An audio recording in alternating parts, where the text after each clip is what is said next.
What's up, guys? I'm BTC. Welcome back to the Respawn weekly series where I answer your questions. Let's get started. First up, does Sombra counter too many heroes? I don't think it's necessarily a problem that she counters too many things. It's more that it's a hard counter and not soft counters. So soft counter is when you're doing something that just kind of slightly hinders an opponent and makes you a little bit more effective against them, and their character is just not going to be able to do kind of all the things that they need to do whenever. But a hard counter is when you can just completely shut down an enemy and there's almost nothing they can do except just go back to the spawn room and switch off to something else. And that's kind of what Sombra does, particularly to characters like Doomfist and Hammond. Those are really good examples. If they get hit with the hack, then that's it. They're just done. Like, those characters don't work anymore. Now, Sombra doesn't work in every single situation, so you're not always going to have that.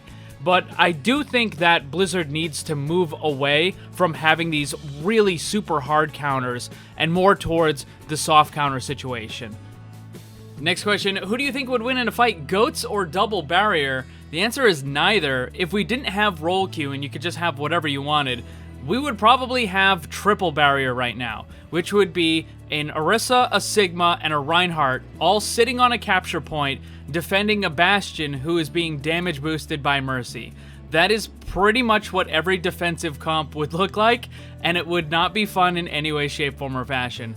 But that is probably what we would have. So if you're just talking about, you know, regular goats versus double barrier, I mean, that neither one of those would hold a candle to how bad the triple barrier situation would be. Want to take a brief moment to thank today's sponsor, which is Audible. You can get a free audiobook to keep forever and support the channel by using the link down below. In these days when YouTube is, let's say, not being super helpful to the independent content creators like myself, it is very beneficial to have other companies who are willing to step in and help sponsor content that you guys like to watch. So give them your support as well, and you can get a free audiobook to boot. Link for that stuff is down below. Next question, after the patch, will Zenyatta get any use? I think there's a very real possibility of it. Now, you have to understand that without many barriers, this is going to be good and bad for Zenyatta. Because it's good, which means that you can just throw your Discord Orb on all of the enemies pretty much whenever you want now, because there's not going to be barriers that are blocking you. So that's very good. It also means that Zenyatta's own damage can get through and start hitting the enemy as well. However, without those barriers, he is now going to be way more vulnerable against enemy characters like McCree, Hanzo, and Widow. So it depends. Like, what is the enemy team running? What map are you playing on? I think there's a very real possibility he can get use, but we'll have to wait and see. Next up, is Irisa still going to be playable in the new patch? Yes, I definitely think she will be, but you're going to have to play her in a different way. And I want to talk more about this in depth in another video, but essentially what's going to happen is, yeah, her barrier is garbage now, but she also gained some pretty nice buffs to her attacking, her movement speed, to fortify, all that sort of stuff. And because of all these things, she's going to end up building her ultimate faster. I do think that Irisa can work in a bunch of new stuff, and you're going to see her comboed with other tanks that normally you would never see her with. But it will work, it's just going to be in a different way than what you're used to. Like, the whole sit in one spot, that kind of stuff just isn't going to work anymore. Next up, in the new push mode, will the comps be drastically different in any way? I don't think so. I think that what Blizzard believes about the new push comp is not going to be true at all. They kept talking about how they have all these different flanking routes for the map and this and that. Like, yeah, that doesn't matter, because the single most effective strategy in any map is for your team to stay together. So you just need to group up and go and attack the enemy at once. And you use whatever meta, whatever team comp happens to be the best at the time. If it's double barrier, you use double barrier. If it's dive, you use dive. If it's some other variation, you use that. But I don't think that the team comps or the meta for push is going to be any different than any other map, really. I mean, you know, there might be some minor changes depending on what kind of map it is, like with the verticality of it. because, like, for example, with Numbani, the first point, you have to play that a little bit different than you would play, for example, King's Row first point, because there's a lot more verticality in the beginning where you have the defenders up on the high ground. So that sort of stuff you need to take into consideration.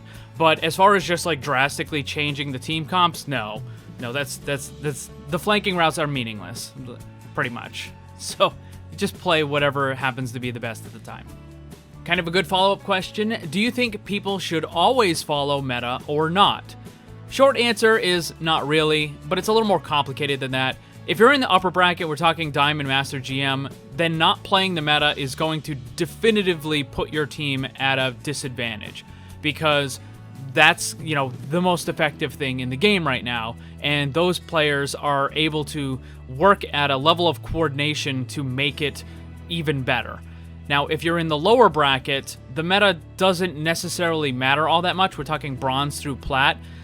The meta, it kind of has an impact, but not so much. So the reason why certain characters are in the meta is because they are objectively the best in the game at that point in time, right? Like, for example, if McCree gets some buffs and all of a sudden he's way better than Ashe and Soldier, then you always want to use McCree because he's in the meta. If you're using Soldier and Ashe, like, yeah, they can do some of the stuff, but they're worse. So, like, why would you not use the better thing, right? Like, so there are situations where there are going to be characters who you definitely want to use. But then, a lot of the times, meta involves more than just picking characters.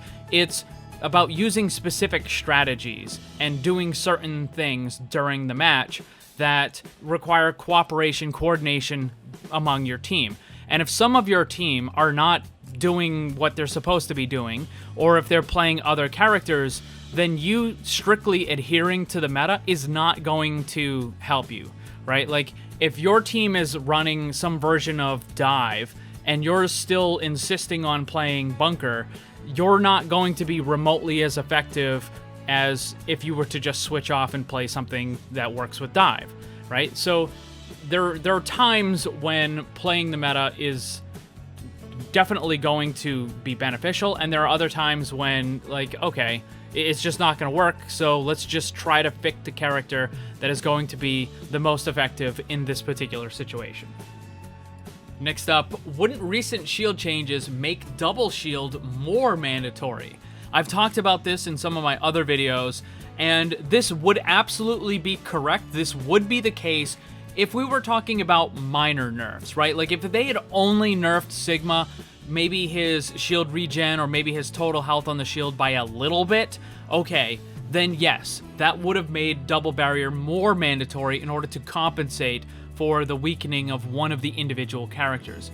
But what Blizzard did was they just went through and destroyed all the barriers, right? Everything was nerfed so much past that breaking point that it's not really true anymore about making double barrier mandatory. So now we're in a situation where double barrier, it might still possibly work, but the old way of bunkering down in kind of a stationary setup, that simply is not going to be good anymore, and you're going to have to find other ways of playing. So there are going to be other things, like, for example, using Zarya or D.Va or Roadhog, that are going to be more effective than just trying to run a double barrier. So no, because they pushed it so much past that breaking point, it doesn't quite make double barrier mandatory anymore, no. Next up, more about the meta. Should devs implement clearly laid out metas? I don't think so at all. I think it should be organic, it should be created by the players, and anytime the devs have tried to control the meta, it ends up going bad. So no, I don't think they should try to make it like that. What they should do is try to make the characters balanced and let the players figure it out. Next up, do you think Sigma's nerf will make him a dead character? I don't think so. I mean, he's definitely, without question, way, way, way worse than when he was initially released. But there is still some benefit to the character. He still has decently solid damage. He does have a barrier. He does have the kinetic grasp. His ultimate is also pretty good. So yes, the character is definitely weaker, but I think there are still going to be places where he can fit in, but he's not going to be able to fit in a main role at all. He's going to have to function in an off-tank position. Next up, should all tanks have a knockback reduction? Recently, Reinhardt got his passive buffed even more, and now you can't really move him around almost at all, right? Like, he only moves a very, very small distance whenever he gets hit with a knockback now. And I think that's good and unique to the character. If you were to add that to every tank, then I think that would probably cause some balance issues, right? Like, there needs to be strengths and weaknesses to each character. And for example, with Irisa, she already has a Fortify, which makes her immune to all of those knockback stuff, so it's not like she would need anything extra. And then you have other characters where, you know, it just doesn't make any sense, right? Like, Zarya shouldn't have any knockback protection. I mean, you could argue that maybe Roadhog would, just because he's really big, but for the most part, I don't think having knockback reduction as just a general thing for all the tanks would be a good idea. And that is going to be all the questions for this week. Thank you to everyone who's submitted one. Remember, I post the question card every Saturday on the community tab of my YouTube channel. And also, don't forget, you can get your free audiobook from Audible using the link down below and support the channel, which I greatly appreciate. Thanks for watching, and if you'd like to see more, subscribe and hit that bell so you don't miss anything. Also, come hang out in my Discord server and my Twitch live stream. Special thanks to my Patreon supporters. If you'd like to see what kind of cool VIP rewards you can get, check the links down below. And remember, always blame the controller, because it's never your fault.